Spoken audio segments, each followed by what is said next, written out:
Hi, and welcome to Chesapeake Bites. In this series, we take a look at recipes from Chesapeake Farm and Bay to Table. I'm Chef John Shields, founder and CEO of Our Common Table. It's a nonprofit organization with a mission to show how we can eat well, protect our environment, and rebuild our local food economy one dish at a time. Today in Chesapeake Bites, we'll be making braised champagne cabbage with fresh ginger, garlic, local apples, and champagne. Let's get cooking. And so I think we should meet the person that really is instrumental in making this all happen, Sonia Binkert-Weber. Sonia, come on in here. Hi. Welcome to welcome to the kitchen. Thanks for inviting me. Oh, thank you so much for being here. So okay, so we would take let's throw a few in there. Yeah. And we'll get those started up. Yep. Oh, I can hear it. Yep, they're sizzling. Sizzling. Yep. All right. Put those right on in there. So well, while we're doing that, why don't we grab our stuff to make our cabbage, our sauerkraut. And we're going to make a dish that's really popular at Kraft Fest every year. It's champagne kraut with apples. And so the apples make it a little bit sweeter, I guess, right? Is this off? Yeah, I yes, this off. Yes. Okay. Okay, put that over here. All right, so to do it, it's pretty simple. Okay. All right. You could use butter. You could use oil. You could use oil and bacon chopped up into little bits. That sounds and good. then you kind of, get that all rendered, and you have the bacon fat going in there. So tonight we just did it with some oil, and then we're going to take some. They're sliced. We didn't do a fine chop. This is kind of a hearty dish. It's a rustic. Very rustic. I'll get my rustic spoon to do the rustic thing there. So basically, you're just going to take and saute a little bit of onion. And then I like to use some fresh ginger. Oh, nice. This is ginger for those of those. Now, the things that we get in a little jar with McCormick's are lovely, but this is fresh ginger.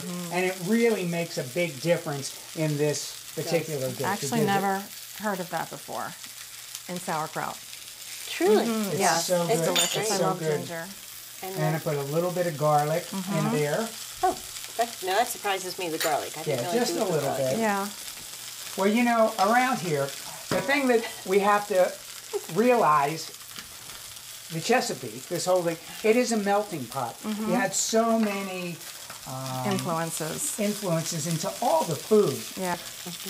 Oh yeah, we had sauerkraut with everything. My mother had sauerkraut all the time. Chops, yes. All the time. Sausages.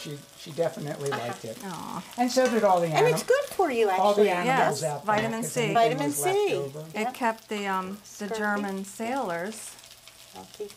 It staved off It does. scurvy. It does. Yeah. That's Well, what it is. the thing about kraut, and when we're talking about these kinds of things, sauerkraut basically was something that is preserved.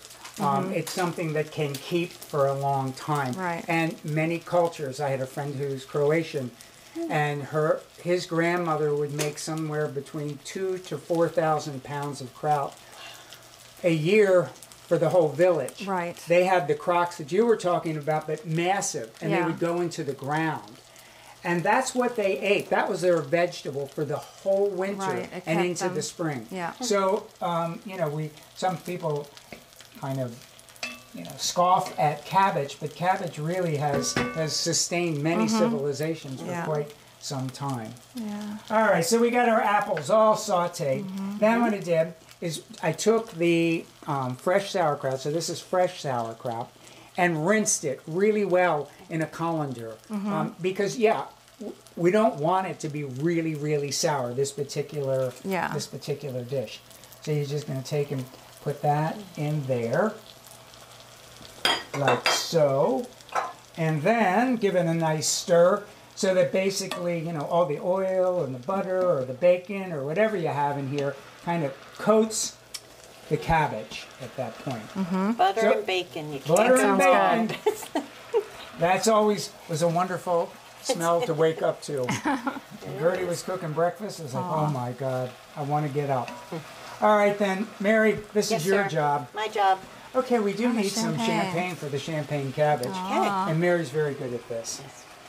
She's a deft hand with that champagne. So I have to say about a half a bottle. Oh, wow. Bottle, okay. And because you got to save a little for yourself, don't you? Okay, that Okay. looks beautiful. All right. Okay, so we have that there. It's And not then real I'm going to champagne, take is just it? a little Yes, bit. it is real Oh my champagne. gosh! Wow. It's real champagne, folks. You Just a But we're little all bit over of 21. caraway. you splurged with real champagne? Absolutely. Wow. You know, we go wild. We go wild here for Yeah, Chesapeake obviously. Farm and Beta Table. It's not just sparkling wine A little bit around of, here. little bit of. Is that Yes. sea salt or salt? Or is that something else? That is kosher salt and Okay. pepper. So basically what you do now is you just bring it all to a boil. You could put it on the top of the stove and let it go for about an hour or so. Or if you want some workspace and you have other things that you're going to cook, just put it in the oven at 350, covered for an hour. And before you know it, you're going to have some absolutely delicious braised champagne and cabbage. So I'm going to pull this over here. Okay. And then we would bring this one over here because the miracle of television, we actually have one all ready for us. So I'm going to hand some of look these very things similar. off Okay. to our helpers here. Here we go. Thank you. Take that there. All right. So here we go. Take that there. Okay. Okay, here we go. So after about an hour of the sauerkraut percolating, look That at looks Isn't that beautiful. beautiful? So now I don't see the little the black seeds that a lot of people don't want in their sauerkraut. So Yeah, did they yeah, kind some- of break down? Fennel. Well, they break down a little bit, Okay. but you can, if you want to put some in, you can put some in, not. Okay. And then we just, we can just Yeah. take some of the sausage. Here, we'll put this right down here where we can see it. Put these That's beautiful. Place them just so. like looks so, I pretty. have to make sure we get good photos of that. like that. Look Oh, at that's this. beautiful. And then somewhere over there, Mary, in that little souffle cup, we have some kind of, Mustard. it's like a German Oh my mustard gosh. there that we put with that. Hey. And not so Looks bad, good. huh? That looks like a Looks great. restaurant dish, by the way. It does look like it. It looks all fancy schmancy. saying. But it really, it's sausages and kraut. Essentially, if we take it to the lowest common denominator, that's really what it is. Thanks so much for watching. We hope that you got some ideas to recreate in your own kitchen and learned a little something along the way. For more information on our common table and our mission to eat well, protect our environment, and rebuild the local food economy one dish at a time, check out our website and join us on social media.